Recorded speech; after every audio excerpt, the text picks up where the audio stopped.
समाधान समाधान समाधान।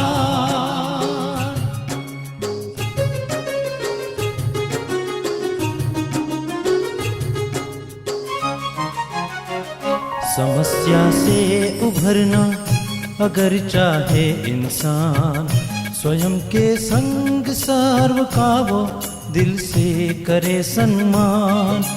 कहता है ये समाधान समाधान समाधान।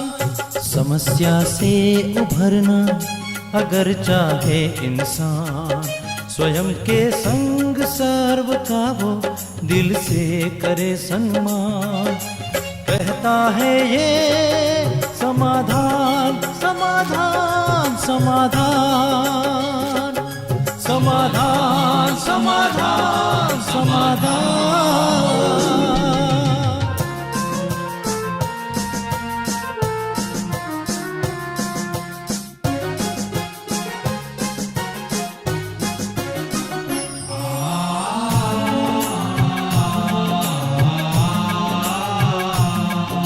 तनाव बन मुटाव की अगन से स्वयं तू संभल ले, है इसी में शान। दूरिया दरारे मिटाए मन से, जीवन बन जाएगा खुशियों की खान। खुशियों की खान। कहता है ये समाधान समाधान समाधान। नमस्कार, आदाब, सत श्री अकाल मित्रों, स्वागत है आप सभी का एक बार पुनः समाधान कार्यक्रम में। मित्रों, हमारी चर्चा हो रही थी कल की पवित्रता या ब्रह्मचर्य क्यों महत्व रखता है हमारे जीवन में। यदि आप शास्त्रों की बातें सुनते हों या आपने अध्ययन किया हो तो शास्त्र पुराण भी इसकी महत्ता से भरे हुए हैं कि बिंदु को धारण करना अर्थात जीवन शक्ति को धारण करना ही जीवन है और जीवन शक्ति को नष्ट करना ही मृत्यु है। ये बात कही गई है। विवेकानंद जी भी कहा करते थे कि मेरी एकाग्रता का जो मूल कारण है ब्रह्मचर्य ही है, और मुझे तो 100 ब्रह्मचारी युवक मेरी तरह मिल जाएं तो मैं पूरे भारतवर्ष को पूरी तरह बदल दूंगा। ये वो कहा करते थे। तो इसकी महत्ता हम सबसे छिपी हुई नहीं है, लेकिन क्या इसकी महत्ता को आज हम महत्व दे रहे हैं, और यदि हम इसे अपने जीवन में लाते हैं तो हमें क्या क्या प्राप्तियां होंगी, इस बात से भी क्या हम भिज्ञ हैं। इसी विषय पे आज चर्चा करते हैं समाधान कार्यक्रम में आदरणीय राजयोगिनी शीलू दीदी जी से, जो हमारे साथ बनी हुई हैं और जो बचपन से ही विश्वविद्यालय से जुड़ी हुई हैं, ब्रह्मचर्य व्रत का स्वयं पालन करते हुए सबको पवित्रता के मार्ग पर चलने के लिए प्रेरित करती रहती हैं। आइए दीदी का स्वागत करते हैं, कार्यक्रम की शुरुआत करते हैं। दीदी बहुत बहुत स्वागत और अभिनंदन है। दीदी बिल्कुल साफ है कि ये चीज़ तो बहुत ही हम सब के लिए क्या कहें महत्व रखती ही है, लेकिन आज इसकी महत्ता शायद व्यक्ति के जीवन से दूर हो गई है या उसे समझ नहीं पा रहा है। क्यों लगता है ऐसी स्थिति क्यों बन गई है? क्या है कि मनुष्य के अंदर देह अभिमान बहुत आ गया है और उस देह अभिमान के कारण वो समझता है कि मैं ही सब कुछ हूँ। तो अभिमान फिर सभी विकारों को ले आता है। अब ये काम विकार क्या है? ये जैसे अगर हम इसको थोड़ा और गहराई से सोचें, ये चर्म स्पर्श है, सेंस ऑफ टच जी। उस सेंस ऑफ टच का एक्सट्रीम फॉर्म काम वासना। पहले ये समझते थे कि एक नारी सदा ब्रह्मचारी, यहाँ तक भी कई कहते हैं जी जी। लेकिन ये काम वासना ही विकार है और यही पाप की जड़ है, जिसके कारण आज मनुष्य आज इतना पापात्मा बन चुका है। ये संसार एक वैश्यालय बन गया है, वो हम नहीं समझ पाए हैं। तो भगवान ने आकर के हमें ये कहा है कि हे आत्माएं, ये कलयुग क्यों बन गया है, वैश्यालय क्यों बन गया? क्योंकि मनुष्य काम वासना के वशीभूत है। ये चमड़ी का आकर्षण यही काम वासना का एक चरम स्वरूप बन जाता है। तो हम देखते हैं कि परमात्मा हमें इसके लिए प्रेरणा देते हैं कि बच्चे पवित्र बनो। कई समझते हैं ये रचना रचने के लिए बहुत ज़रूरी है। जी। हम मानते हैं कलयुग की दुनिया में रचना रचने का ये एक ही तरीका है, काम वासना। परंतु हम ये भी देखते हैं कि रचना भी नहीं चाहिए तो भी काम वासना चाहिए। क्यों चाहिए? तो यहाँ तक कई समझते ये तो नेचुरल है, ये तो स्वाभाविक है। ये स्वाभाविक नहीं है। अगर ये हम समझें ये स्वाभाविक नहीं है, ये देह अभिमान पर आधारित है। और अगर हम आत्मा अभिमानी बनते हैं, देही अभिमानी बनते हैं और सबको आत्मा की दृष्टि से देखते हैं, तो हम अपनी दृष्टि को पवित्र और योगी बना सकते हैं। और कई सन्यासी इसीलिए तो सन्यास करते हैं। स्त्री को नागिन समझना या स्त्री नरक का द्वार समझना और फिर स्त्री का ही त्याग कर देते हैं। हम तो और ही कहते हैं स्त्री तो शक्ति है, और वो शक्ति तो और ही पवित्रता चाहती है, ऐसे नहीं कि नहीं चाहती है। नारी शक्ति में बहुत पवित्रता है। इसलिए भारत में नव दुर्गा या नवरात्रि की पूजा 2 बार होती है, 2 बार ये त्योहार आता है। तो क्योंकि नारी तो बहुत बड़ी शक्ति है, और अगर हम उस नारी को उस पवित्र दृष्टि से देखते हैं तो वो तो महान है। यत्र नार्यस्तु पूजन्ते रमन्ते तत्र देवता। लेकिन आज वो नारी को केवल काम वासना की पुतली मान लिया है, अधिकार रखा है उनके शरीर पर। तो परिणाम स्वरूप ये काम वासना का विकराल स्वरूप हो गया है। दीदी, ये एक प्रश्न उठता है खास करके जब पवित्रता या ब्रह्मचर्य की बात आती है तो, कि यदि सभी इसका पालन करने लगे तो संसार कैसे चलेगा? क्योंकि संसार तो इसी से चल रहा है, फिर यहाँ तो लोग रहेंगे ही नहीं। वैसे देखा जाए ये एक बहुत बड़ा भ्रम है कि सभी अगर पालन कर लेंगे, सभी कभी नहीं करेंगे। अब कोई भी, सभी इंजीनियर्स बन जाते हैं क्या? सभी डॉक्टर्स बन जाते हैं क्या? सभी लेखक बन जाते हैं क्या? ऐसी तो कोई बात नहीं है। ये समय की मांग को समझ करके हमें इस पर चलना है, और सभी करेंगे भी नहीं। तो जब हम ये समझते हैं कि सभी करेंगे नहीं, जिसको आवश्यकता है वो करेंगे। अब मान लीजिए कि कोई डायबिटिक है और डायबिटीज उसको हो गई है, शक्कर की बीमारी हो गई है, और डॉक्टर उसको कहता है कि अभी तुमको शक्कर नहीं खानी है, कुछ भी मीठा नहीं खाना है। अगर मीठा खाएंगे तो आपकी डायबिटीज बढ़ जाएगी, फिर ठीक नहीं रहेगा। अब वो कहेगा कि डॉक्टर साहब अगर सबको डायबिटीज हो जाए तो फिर शक्कर के कारखाने कैसे चलेंगे? अभी शक्कर के कारखानों की चिंता उसको क्यों है? कोई बहुत सिगरेट पीता है और डॉक्टर कहता है देखो तुम इतना सिगरेट पियोगे तुम्हारे फेफड़े खराब हो रहे हैं, तुमको कैंसर हो रहा होगा, ये सब तुमको नुकसान कारक है, तुम सिगरेट मत पियो। अब वो कहे सबको ये हो जाए तो फिर सिगरेट के कारखाने कैसे चलेंगे? ये चिंता नहीं करनी होती है। हमें खुद को देखना है कि हमें क्या चाहिए, हमारे लिए क्या लाभदायक है। हम उसमें सारी दुनिया की चिंता नहीं करते, क्योंकि वो चिंता करने वाला तो भगवान है। भगवान की दुनिया कोई हमारी दुनिया है क्या? हम तो इसमें मेहमान है। वैसे भी कहते संसार में हम मेहमान है, ये ईश्वर की रचना है। तो मेहमान होने के कारण हमको ये चिंता नहीं करनी है, हमें ये चिंता करनी है कि हमें क्या करना है। जी। तो अभी समय की मांग है कि वास्तव में और रचना की आवश्यकता ही नहीं है। आज इतनी जनसंख्या बढ़ गई है दुनिया में, जो जनसंख्या कैसे कम हो ये सरकार को चिंता हो गई है। इतना खाने को कहाँ से मिलेगा, रहने के लिए इतने मकान चाहिए, क्या नहीं चाहिए। तो अब परमात्मा हमें यही कहते हैं कि बच्चे हमें सहयोग दो। और दूसरी बात ये भी है कि अगर रचना नहीं चाहिए तो फिर काम वासना किस लिए? लक्ष्य तो ये होता है भी काम वासना रचना के लिए है। जी। पर ये इंद्रियों के सुख के लिए, अल्पकाल के सुख के लिए ये काम वासना है। और लोग समझते ये तो स्वाभाविक है, और यहाँ तक एक्सक्यूज देते हैं कि ये स्वाभाविक ऐसे जैसे मनुष्य को भूख लगती है तो उसको भोजन जरूरी है। तो ये इंद्रियों की भूख है, इसलिए इस भूख को मिटाने के लिए इसकी आवश्यकता है। लेकिन ये कंपैरिजन बिल्कुल गलत है।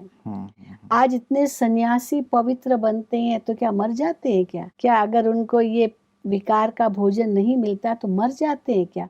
और ही हम देखते हैं कि आयु बढ़ जाती है। जी, उनकी पूजा होने लगती है। बिल्कुल, वो अलग पूजा होती है, वो अलग बात है, लेकिन आयु बढ़ जाती है। क्योंकि इस काम वासना से शारीरिक शक्ति, मानसिक शक्ति, आध्यात्मिक शक्ति क्षीण होती है, जी, जी, जी। ताकत आत्मा की कम हो जाती है। जो भोगी होते हैं ना, उनकी आयु बहुत छोटी होती है, और जो योगी होते हैं उनकी उनकी आयु आयु लंबी लंबी होती होती है। है। जी, तो जी। ये नहीं कि योगी होने से हम मर जाएंगे, हुँ। और ही आयु लंबी हो जाएगी। बिल्कुल, बिल्कुल। तो चलिए इस हमने विषय पे मैं हाँ, पुनः आऊँगा दीदी। एक बात जो एक संतानोत्पत्ति की बात थी, कई बार लोग इसे अपनी वंश से भी परंपरा से जोड़ते हैं कि यदि हमने ब्रह्मचर्य व्रत का, चलिए संसार की बात अब मैं नहीं भी सोचता, लेकिन यदि मैं अपनी ही बात सोचूँ, तो फिर मेरा वंश कैसे चलेगा? यहाँ पे भी आके व्यक्ति रुक जाता है। और दूसरा ये भी एक बात कहता है कि देवी-देवताओं की भी तो शादी हुई थी। वो भी तो कपल रूप में दिखाए जाते हैं, उनके भी तो बच्चे हुए थे। तो फिर इस चीज़ को हमारे शास्त्र भी मान्यता देते हैं, तो फिर हमें क्यों रोका जाए? लेकिन हम इसमें ये भी देखिए, वंश की जहाँ बात आती है, हुँ, कई बार ऐसे भी होता है कि लड़के पैदा ही नहीं होते, लड़कियां ही लड़कियां पैदा हो जाती है। हुँ, तो अभी भी आज दिन में मुझे कोई कह रही थी, मुझे बच्चियां ही पैदा हुई, बेटा हुआ ही नहीं। तो पति ने कहा हमको तो बेटा चाहिए। अब बेटा नहीं हो रहा है तो कोई जबरदस्ती की तो बात नहीं, कहाँ से बेटा आएगा। तो उसने कहा तलाक दूंगा, मैं दूसरी शादी करूंगा क्योंकि मुझे बेटा चाहिए। हुँ, हुँ, अब बताओ, बेचारी उस माता का जीवन बर्बाद। तलाक इसलिए दिया क्योंकि बेटियां ही हुई, हुँ। बेटा हुआ ही नहीं। जबकि इसमें उनका कोई दोष नहीं है विज्ञान के अनुसार। हाँ, हुँ, तो अब इसके कारण वंश चलाने की जहाँ बात आती है, तो बेटा अगर नहीं होगा तो क्या वंश नहीं चलेगा क्या? तो हुँ। क्या है कि ये मनुष्य की बहुत बड़े बहाने हैं, एक्सक्यूजेज हैं। जी, जी। अच्छा, कई बार वैसे भी भले वो काम वासना के वश हो, तो भी बच्चे नहीं होते हैं। हुँ, हुँ। तो खास बच्चा होने लिए फिर दूसरी शादी करते हैं। तो ये भी तो उस स्त्री का तो क्या होगा, उनका तो जीवन बर्बाद हो गया है। जी, जी। पर ये अगर हम देखें, ये स्त्री पति का पवित्र नाता है। ये कहते हैं marriages are made in heaven. तो लक्ष्मी नारायण जो पवित्र युगल थे, आज उनकी पूजा होती है। भले युगल थे लेकिन पवित्रता थी, इसलिए तो उनकी पूजा होती है। हुँ, हुँ। और पूजा पवित्रता की होती है, व्यक्ति की पूजा नहीं होती है। जी, जी। सन्यासियों की भी पूजा इसलिए होती है क्योंकि उनके अंदर पवित्रता है। लेकिन देवी-देवताओं की जो संतानोत्पत्ति है, तो क्या वो उसकी प्रक्रिया कुछ और है? बिल्कुल, यही परमात्मा हमें कहते हैं कि उनकी जो रचना होती थी वो योग बल की रचना है। हुँ, एक है भोग बल की रचना, दूसरी है योग बल की रचना। हुँ, हुँ। योग बल माना वो पवित्रता का बल, वो आत्मशक्ति का बल, जिसके आधार से वो रचना होती थी। और वो शक्ति न होने के कारण भोग बल अपना लिया, जिससे रचना रचते हैं। हुँ, हुँ। जैसे हम किसी से कोई कार्य करवाना चाहते हैं, प्यार से भी कार्य करवा सकते हैं, और दूसरा डांट के भी, गाली दे कर के भी करवा सकते हैं। लेकिन सुंदर तरीका क्या होगा, प्यार से करवाएं। जी। डांट कर, गाली दे कर के, मार करके मानो हम काम करवाते हैं, हुँ, तो वो कार्य भी सिद्ध नहीं होगा। बिल्कुल। क्योंकि उसमें नफरत की आग भरी हुई है, उसमें ईर्ष्या की आग है, उसमें वैर की है, बदला लेने की भावना है। तो वो कार्य भी सफल नहीं होगा जितना हम प्यार से करेंगे। हुँ, हुँ, तो आत्मिक स्नेह एक बहुत बड़ी शक्ति है। हुँ, देवताओं में वो आत्मिक स्नेह था, हुँ, हुँ, और एक संकल्प शक्ति उनकी पावरफुल थी कि मुझे अभी रचना चाहिए। तो वो संकल्प करते थे, और वो संकल्प ही बीज बन हुँ। जाता था जिनसे उनकी रचना होती थी। जी, जी, शायद इसकी वो जानकारी नहीं है, मुझे लगता है अविद्या है आज के संसार में, जी, इसीलिए जी, वो जी। इस रूप को लेते हैं कि वहाँ पे भी तो भोग बल की संतति थी, तो हाँ, अभी भी भोग बल से क्यों बिल्कुल, ना बिल्कुल। संतानोत्पत्ति ये हो। एक बहुत बड़ा उन लोगों ने आज की दुनिया में एक बहाना बना दिया है कि हुँ। देवताएँ भी तो भोगी थे, वो भी तो विकारी थे। जी, जी, ये एक जी। बहुत गलत सोच है, ये तो देवताओं की ग्लानि है। हुँ, हुँ, हुँ, नहीं हुँ। तो पवित्रता तो कितनी ऊँची चीज़ है, और जी, पवित्रता की पूजा है। बिल्कुल। आज कोई सन्यासी है, पहले वो गृहस्थी होगा, गृहस्थी की थोड़ी पूजा होगी। हुँ, पर हुँ। जब वो सन्यासी बनता है तब उसकी पूजा पूजा होती है। होती है। जी। नवरात्रि की बात हमने कही, तो कुमारियों की पूजा होती है। हुँ, हुँ, हुँ। कुमारियों की पूजा क्यों होती है? क्योंकि वो पवित्र है। इसलिए मुख्य बात है कि है पवित्रता की पूजा। हुँ, हुँ, और हुँ। उस बात को न समझने के कारण पवित्रता के महत्व को मनुष्य नहीं भूल गए। समझते। नेपाल में भी कुमारियों की पूजा होती है, कुमारी कन्या की भी हाँ, पूजा होती है, बिल्कुल, वो भी बिल्कुल, देखा गया है। बिल्कुल। जी, दीदी अब आते हैं एक जो नेचुरल मान लिया गया है इस चीज़ को कि नहीं एक तो एक भूख की तरह है, प्यास की तरह है।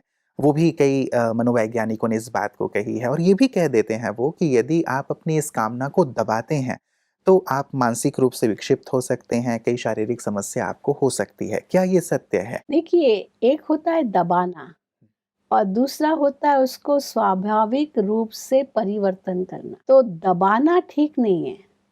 दबाएँगे, सप्रेशन इज़ नेवर गुड। हुँ, हुँ। लेकिन एग्रेशन भी ठीक नहीं है, जो अति तक जाते हैं, इतने विकारी बन जाते हैं, वो भी ठीक नहीं है।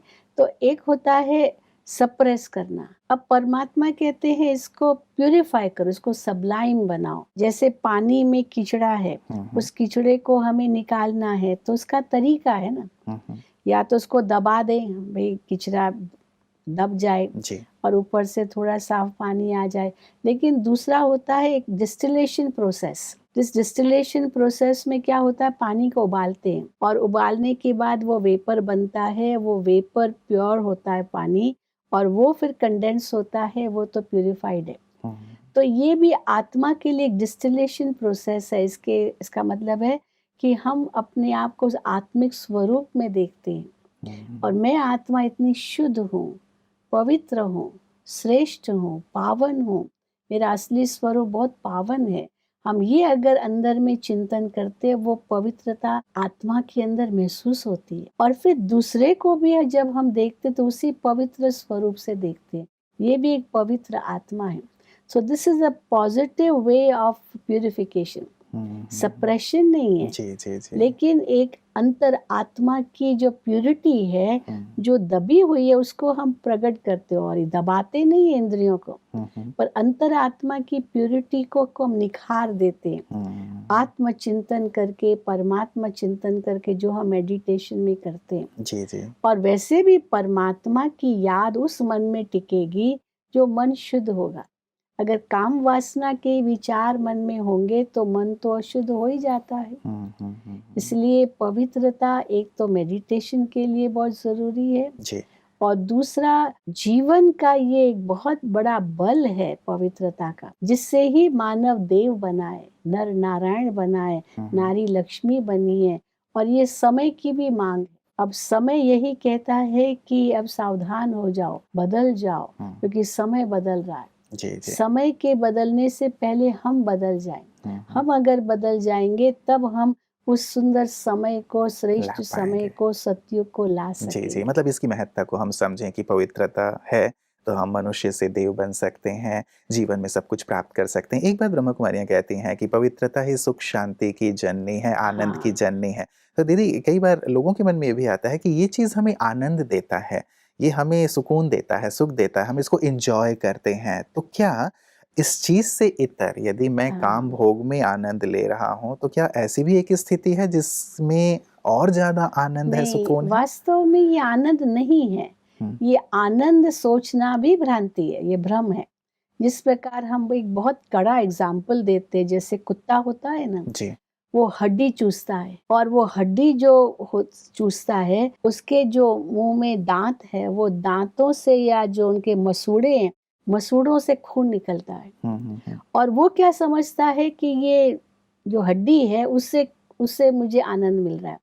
वो हड्डी से आनंद नहीं मिल रहा है, पर खुद के ही मसूड़ों का खून वो पीता है, और वो समझता है ये हड्डी का आनंद है। हुँ, हुँ, हुँ। इतने कितने कड़े उदाहरण दिए गए हैं काम वासना के लिए। तो हम क्या समझते हैं ये आनंद है, पर ये इंद्रियों का अल्पकाल का आनंद, पर आत्मा की शक्ति का हनन।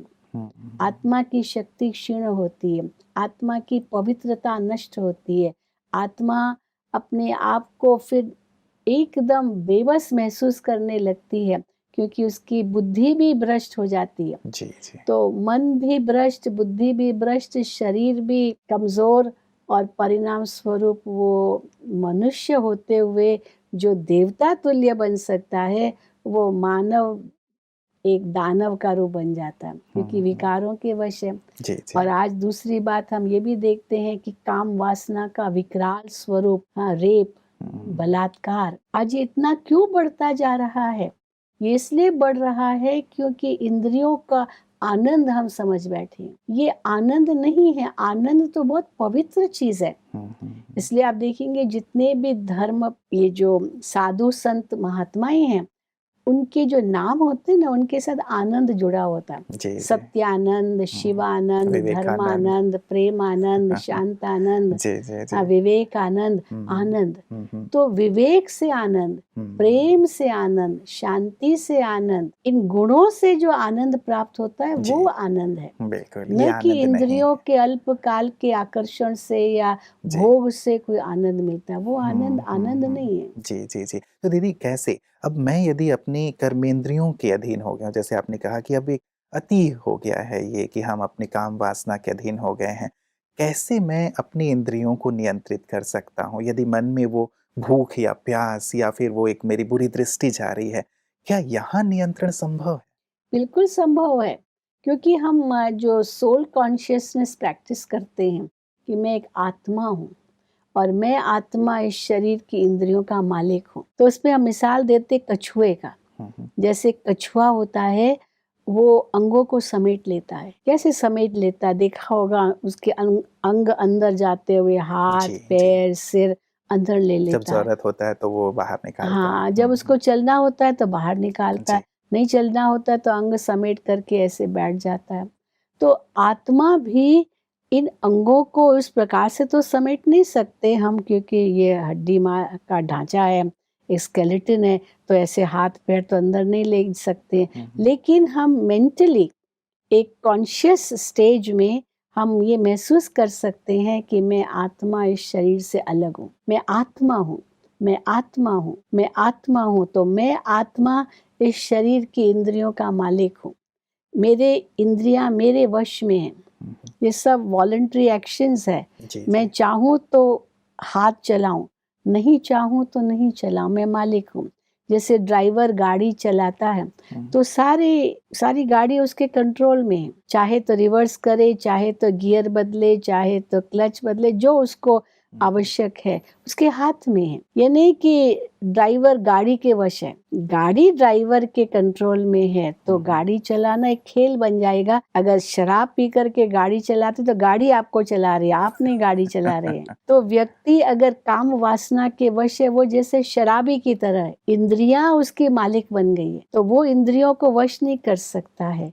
परंतु जब हम योगी जीवन अनुभव करते हैं, जिसमें आत्मस्थिति बनाते हैं, मैं आत्मा इस देश से अलग हूँ, न्यारी हूँ, इनका मालिक हूँ, मैं आत्मा इन आँखों से देखने वाली शक्ति हूँ। अब चाहूँ तो देखूं, नहीं चाहूँ तो मैं देखते हुए भी नहीं देखूं, ये भी अनुभव कर सकते हैं। चाहूँ तो सुनो, नहीं चाहूँ तो सुनते हुए भी नहीं सुनूं। हुँ, हुँ, हुँ। इसलिए हम लोगों को ये सिखाया जाता है, देखते हुए नहीं देखो, सुनते हुए नहीं सुनो, क्योंकि जो आप देख रहे हो उसको रोक तो सकते नहीं हो। जी, जी। तो आप उनसे न्यारे रहो। हुँ, हुँ। कहीं आग सुलग रही है तो हम थोड़ी उसके नजदीक जाएंगे, हम न्यारा रहेंगे ना, हुँ, हुँ। उनसे दूर रहेंगे। जी, जी। सुनते हुए नहीं सुना। आप किसी का मुंह बंद नहीं कर सकते हो कि आप मत बोलो, वो कहेगा बोलूंगा, आप कौन होते हो मुझे रोकने वाले।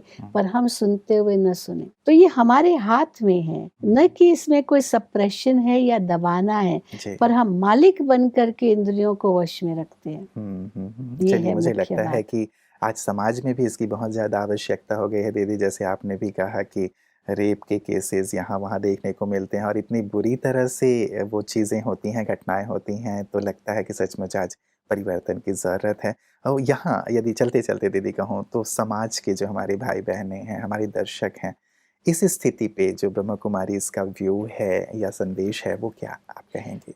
यही संदेश ब्रह्मा कुमारियां दे रही है कि अभी अपने जीवन को पवित्र और योगी बनाओ। ये अति हो चुका है, आज जो भी हो रहा है ये अति का रूप है। जो भ्रष्टाचार है, बलात्कार है, ये सब अति विकराल रूप ले चुका है। ये विकारों का ही विकराल रूप है। काम वासना का विकराल रूप वो बलात्कार, क्रोध का विकराल रूप हत्या, लोभ का विकराल रूप भ्रष्टाचार।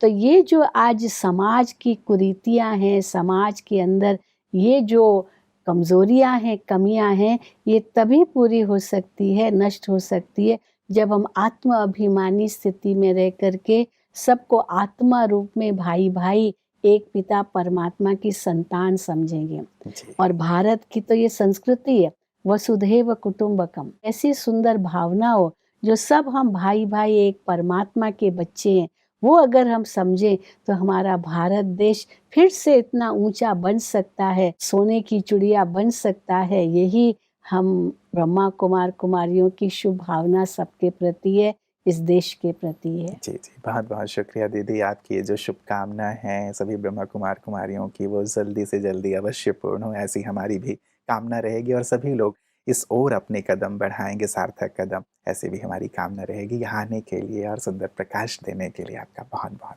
शुक्रिया। ठीक है, धन्यवाद। मित्रों, पवित्रता की चर्चा से हमने शुरुआत की थी और गीता में भी ये बात है, परमात्मा के महावाक्य हैं कि काम, क्रोध और लोभ नर्क के द्वार हैं। ईश्वरीय महावाक्य जिन्हें हम पवित्र महावाक्य कहते हैं, तो इस पर सचमुच हमें विचार अवश्य करना चाहिए और ये भी कहा जाता है कि पवित्रता ही सुख, शांति और आनंद की जननी है। तो जिस चीज़ की हमें तलाश है, उस चीज़ को हम पवित्रता के माध्यम से सहज प्राप्त कर सकते हैं और आज समाज में भी इसकी कितनी आवश्यकता है, आप इस चीज़ को महसूस कर सकते हैं। तो चलिए संसार की बात और रही, क्यों ना शुरुआत हम स्वयं से करें। यदि मेरे जीवन में ये सुंदर धारणा आ जाती है, तो कम से कम मेरा जीवन तो सुकून से परिपूर्ण हो जाएगा और साथ ही दूसरे भी मुझे देख कर के प्रेरित होंगे और इस प्रकार दीप से दीप जलाते हुए हम पूरे समाज को सुंदर श्रेष्ठ बना पाएँगे, भारतवर्ष को पुनः आध्यात्मिक गुरु बना पाएँगे। तो आएँ हम सब मिल कर के एक कदम बढ़ाएँ और भारत को स्वर्ग बना कर के सारे संसार के आगे एक आदर्श प्रस्तुत करें। कल पुनः आपसे मुलाकात होगी, तब तक के लिए इजाज़त दीजिए। नमस्कार। धैर्य और दृढ़ मनोबल से कर दे तू पल भर में मुश्किलें आसान, कथनी समकरनी के पावन जल से स्वर्ग बन जाएगा सारा ये जहान, सारा ये जहान। कहता है ये समाधान समाधान।